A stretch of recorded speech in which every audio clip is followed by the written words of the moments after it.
Assalamualaikum warahmatullahi wabarakatuh. Salam guru penggerak. Bertemu lagi dengan saya di modul 1.4 dalam demonstrasi kontekstual budaya positif. Saya Lati Farami, calon guru penggerak angkatan 7 dari SMA Negeri 16 Bungu, dengan fasilitator Bapak Mutarob dan pengajar praktik Bapak Bimasri. Dalam modul 1.4, calon guru penggerak mempraktikkan penerapan segitiga restitusi. Restitusi adalah proses menciptakan kondisi bagi murid untuk memperbaiki kesalahan mereka, sehingga mereka bisa kembali pada kelompok mereka dengan karakter yang kuat. Restitusi bukan untuk menebus kesalahan, melainkan sebuah tawaran dan bukan paksaan. Restitusi membantu murid menjadi lebih baik, memiliki tujuan, disiplin positif, dan memulihkan dirinya setelah berbuat kesalahan. Pada segitiga restitusi, ada 3 langkah yang harus kita laksanakan. Langkah pertama yaitu menstabilkan identitas. Pada bagian ini adalah bagian dasar dari segitiga, bertujuan untuk mengubah identitas anak dari orang yang gagal karena melakukan kesalahan menjadi orang yang sukses. Langkah kedua adalah validasi tindakan yang salah. Setiap tindakan kita dilakukan dengan suatu tujuan, yaitu memenuhi kebutuhan dasar. Kalau kita memahami kebutuhan dasar apa yang mendasari sebuah tindakan, kita akan bisa menemukan cara-cara paling efektif untuk memenuhi kebutuhan tersebut. Dan langkah ketiga, menanyakan keyakinan. Teori kontrol menyatakan bahwa kita pada dasarnya termotivasi secara internal. Ketika identitas sukses telah tercapai pada langkah 1 dan tingkah laku yang salah telah divalidasi pada langkah 2, maka anak akan siap untuk dihubungkan dengan nilai-nilai yang dia percaya dan berpindah menjadi orang yang ia inginkan. Selanjutnya, kita akan menyaksikan 2 kasus yang berbeda, di mana penyelesaiannya menggunakan langkah segitiga restitusi. Kasus yang pertama, ketika saya sedang mengajar dalam kelas, saya melihat ada siswa yang sedang menunduk seperti melihat sesuatu di bawah. Saya pikir dia tidur, tapi ketika saya lebih mendekat dengannya, ternyata dia sedang bermain game menggunakan ponselnya.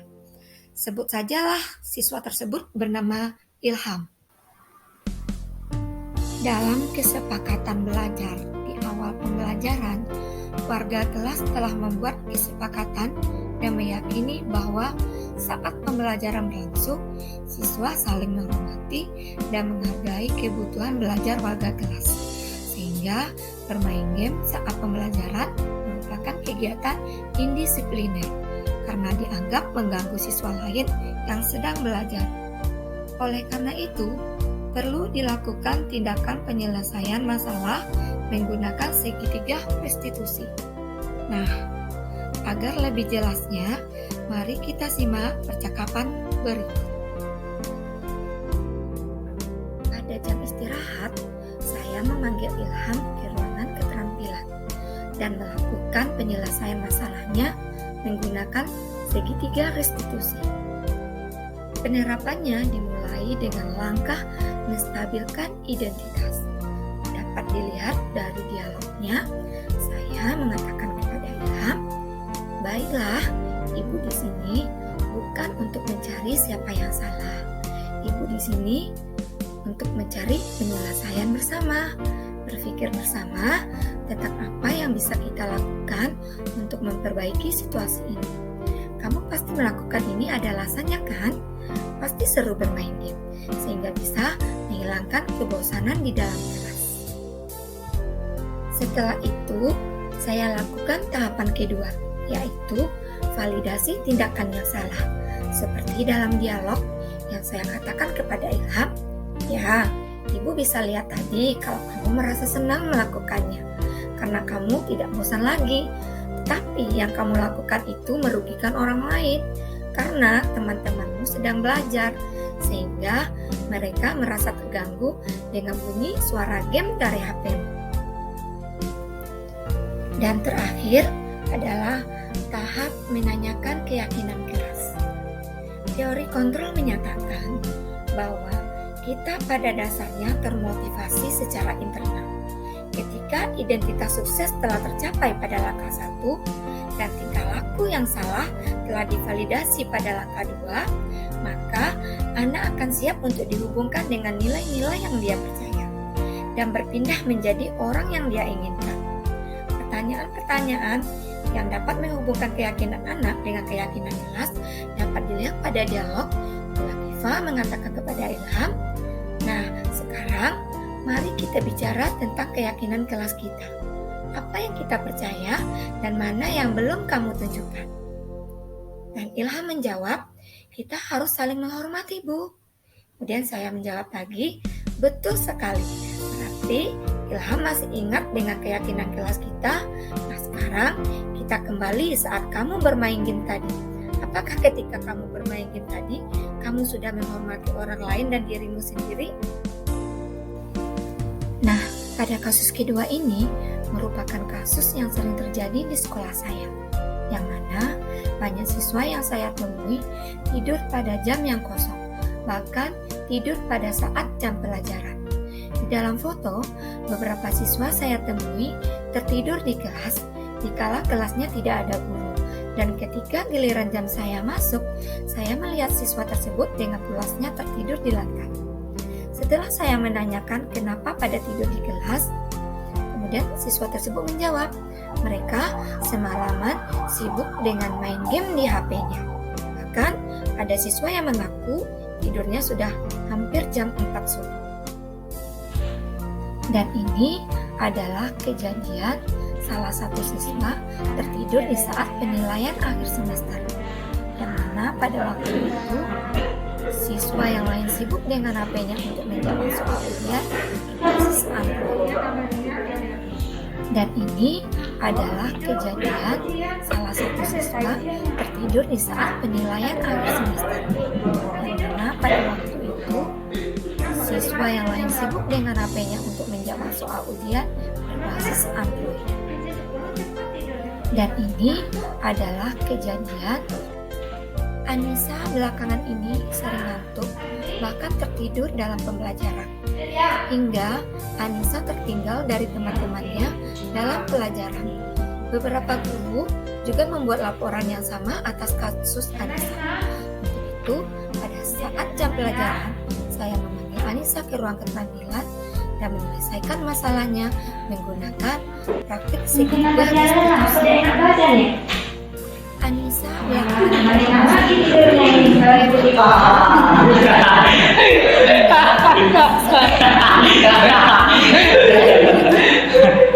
guru juga membuat laporan yang sama. Tidur di kelas. Jam Udah bicara tadi. masalahnya dengan praktik segitiga.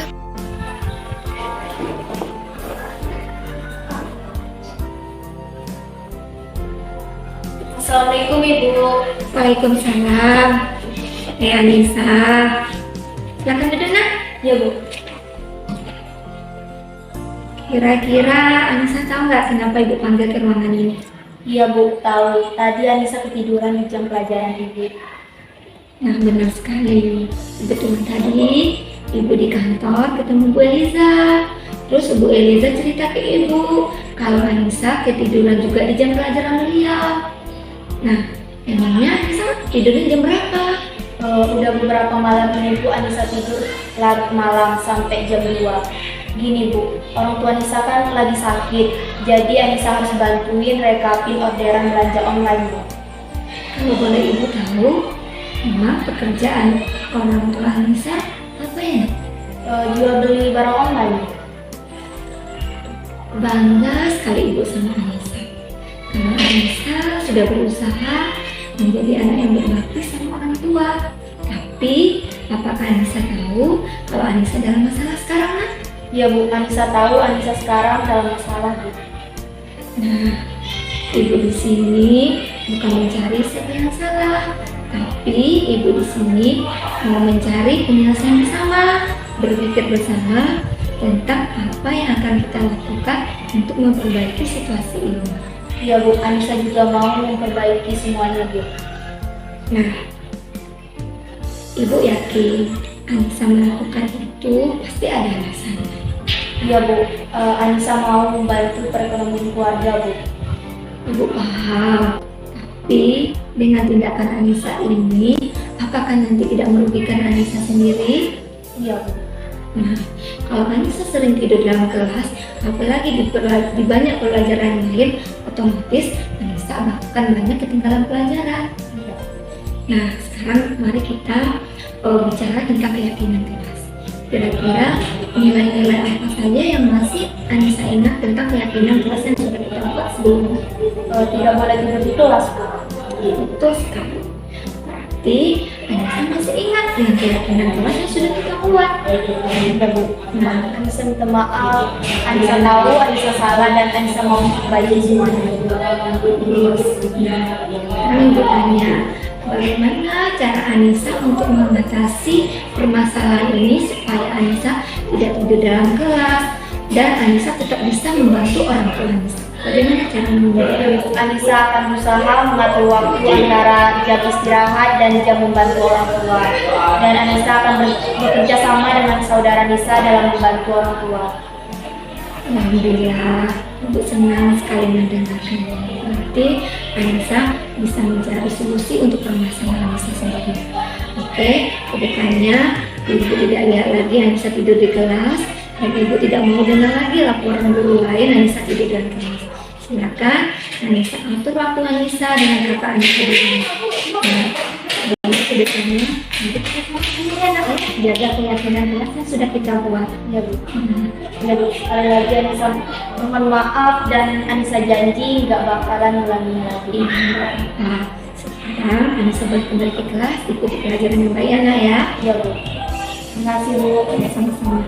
Ibu doain ya, semoga sukses di kemudian hari ya saya. Assalamualaikum Ibu. Waalaikumsalam. Assalamualaikum warahmatullahi wabarakatuh. Izin memperkenalkan diri, nama saya Ilham Alfama dari kelas 12 MIPA 2. Pada waktu pembelajaran dengan Ibu Latifah, saya malah asik main game ketimbang mengerjakan tugas yang telah diberikan beliau. Saya merasa senang karena Ibu Latifah tidak memarahi saya, bahkan Ibu Latifah menasihati saya supaya tidak mengulangi kesalahan itu lagi. Saya berjanji untuk kedepannya akan mematuhi keyakinan kelas yang sudah disepakati. Terima kasih. Assalamualaikum warahmatullahi wabarakatuh.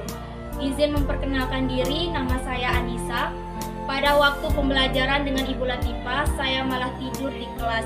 Di saat yang lainnya pada sibuk mengerjakan tugas yang diberikan Ibu Latifah.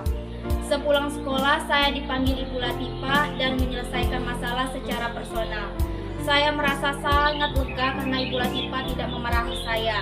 Malah saya lebih dituntun untuk menyadari kesalahan dari lubuk hati saya yang paling dalam dan membuat saya mencari solusi untuk menjadi lebih baik lagi.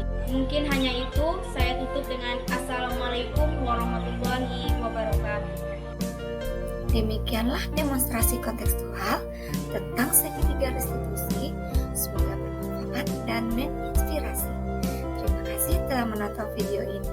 Wassalamualaikum warahmatullahi wabarakatuh.